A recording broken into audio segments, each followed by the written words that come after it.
Hi, this is Sarah Mikesell, and today we're here with George Charbonneau.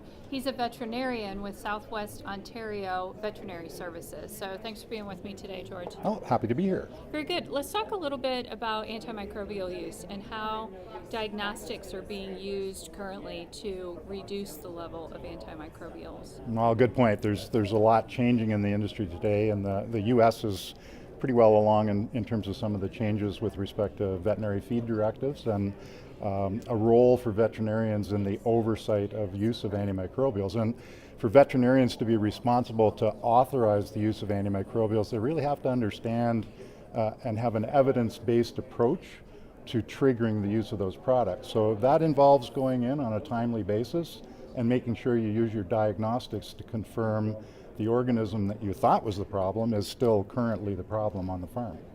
Very good. And what does it mean for a producer, kind of in his overall production? This idea of using diagnostics and reduced antimicrobial use. Well, probably the jury is a little bit out in terms of what the effect will be for producers. There's some studies that are showing that producers are faring quite well without antimicrobials. They're probably using them and didn't realize they didn't need so much. But others, the transition is not just quite as easy. So it's going to be on a case-by-case basis for producers to work their way through that, and veterinarians working alongside with them to do that. And do you feel like producers are embracing this idea of diagnostics as an opportunity to know more and to learn more about the herd that can have these positive effects?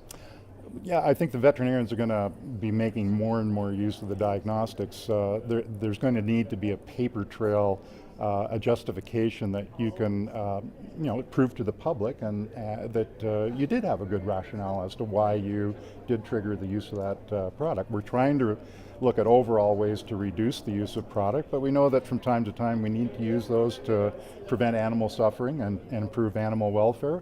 So it needs to be done in a prudent way with good stewardship in mind of preserving the products. Right, and you're really, the end goal is that these diagnostics really help you zero in on what you're treating, right? So you're treating the best possible way.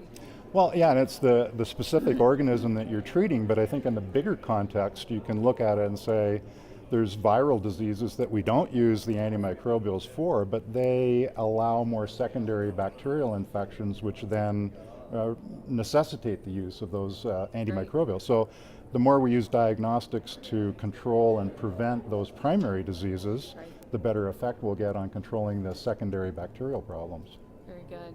Excellent. Well, thank you for all the information today, George. You're very welcome. This is Sarah Mikesell reporting.